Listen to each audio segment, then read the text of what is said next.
My name is Emily, and I thought I had finally found peace after years of uncertainty. I had settled into a comfortable life with my husband, Peter, and we were expecting our first child. Everything felt perfect, or at least that's what I had convinced myself. I was 29 years old, working as a freelance designer and living in a cozy apartment in the heart of the city. It seemed like everything was falling into place, but looking back now, I see the cracks that I ignored, the signs that something was off. Peter was the love of my life.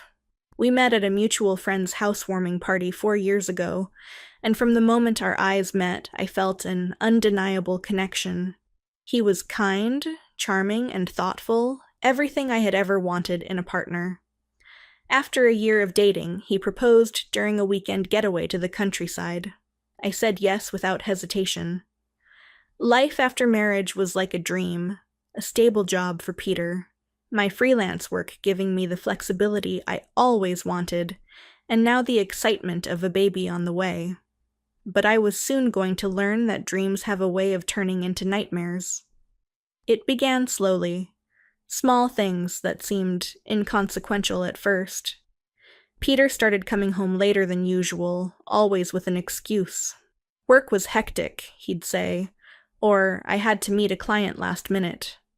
At first, I believed him. He worked in finance, after all, and I knew his job could be demanding. But there was something in his voice. Something that didn't feel right.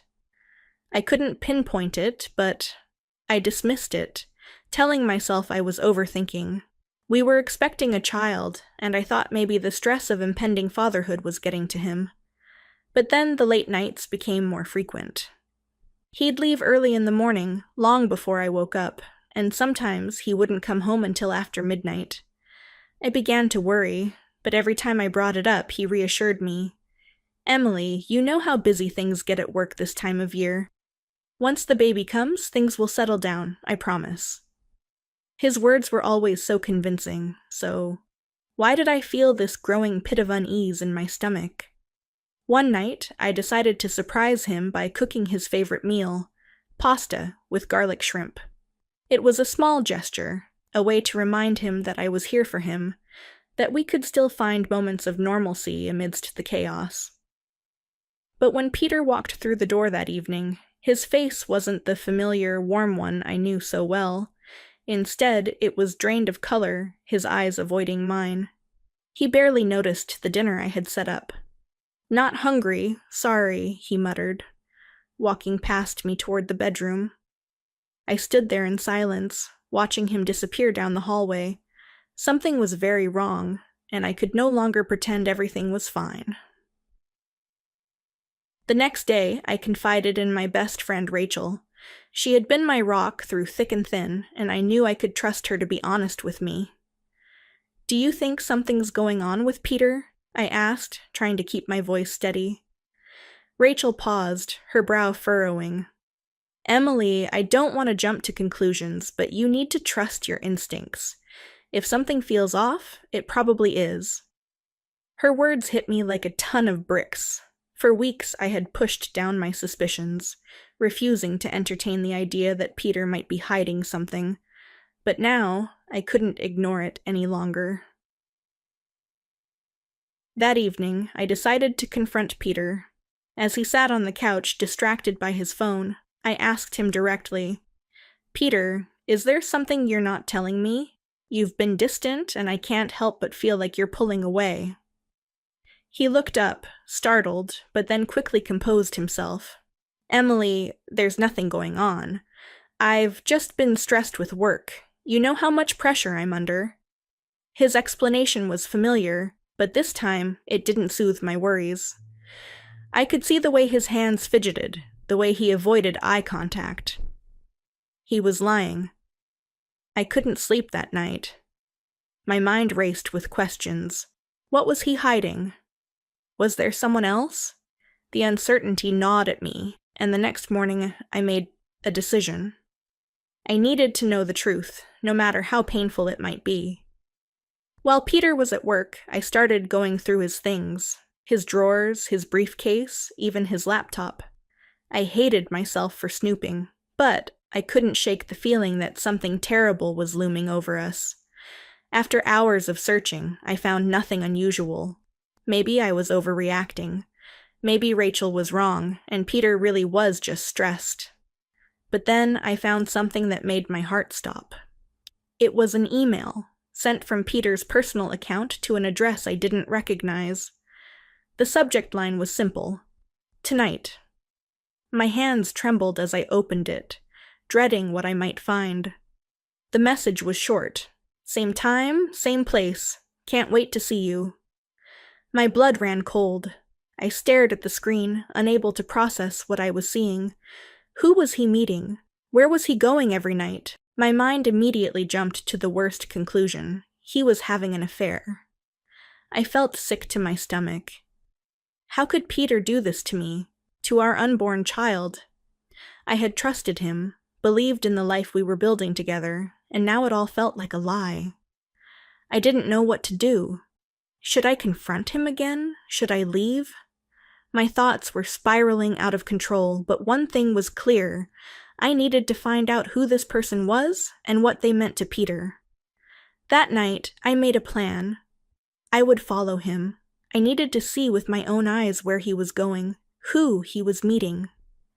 It felt desperate, but I couldn't live with the uncertainty any longer. When Peter left the house that evening, I waited a few minutes before grabbing my coat and following him out the door. My heart pounded in my chest as I watched him walk down the street, unaware of my presence. Peter hailed a cab, and I quickly did the same, instructing the driver to follow him. We weaved through the city streets, and I could feel my anxiety building with every turn. Where was he going? What was he doing? After what felt like an eternity, the cab stopped in front of a small, dimly lit bar on the outskirts of town. I watched as Peter got out of the cab and walked inside. His shoulders hunched as if he was trying to go unnoticed. I paid the driver and hesitated for a moment, unsure if I had the courage to follow him inside. But I couldn't turn back now. I needed answers. I took a deep breath and walked into the bar, my heart racing. The place was crowded, filled with the hum of quiet conversations and the clinking of glasses. I scanned the room, searching for Peter, and there he was, sitting in a corner booth, talking to someone I couldn't quite see from my angle. I moved closer, trying to stay hidden in the shadows. And then I saw her. A woman, probably in her early 30s, with dark hair and a confident smile. She leaned in close to Peter, her hand resting on his arm. I felt a wave of nausea wash over me. This was it. The confirmation I had been dreading. Peter was having an affair. I watched for a few more minutes, frozen in place. My legs felt weak, and I had to steady myself against the wall. I couldn't believe what I was seeing. How long had this been going on? How could he betray me like this? I needed to leave before I made a scene. I turned and rushed out of the bar, gasping for air the moment I stepped outside. Back at home, I felt numb. My entire world had been shattered in the span of an hour. I didn't know what to do, who to turn to. I sat on the couch, staring blankly at the wall as tears streamed down my face. Peter came home later that night, his expression unreadable. I didn't confront him. I couldn't, not yet. Over the next few days, I tried to act normal. I didn't want him to suspect that I knew, not until I figured out what to do next. But every time he smiled at me or kissed me goodbye, I felt a sharp pang of betrayal. How could he pretend everything was fine? How could he lie to me so effortlessly? I confided in Rachel again, telling her everything I had seen. She was furious on my behalf. "You need to leave him, Emily. You can't stay with someone who treats you like this." But it wasn't that simple. I was pregnant, and the thought of raising a child on my own terrified me. I didn't know if I was strong enough to walk away from the life we had built together, even if it was all based on lies. Then something unexpected happened. One afternoon, while Peter was at work, I received a phone call. The voice on the other end was a woman's. Familiar, but I couldn't place it at first. "Emily," she said, her tone serious. "We need to talk. It's about Peter."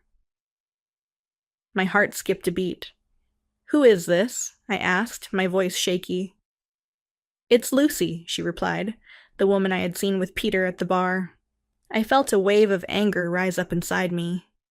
But before I could say anything, she continued, "Please, just hear me out. There's something you need to know." I hesitated, my mind racing. Why was she calling me? What could she possibly have to say?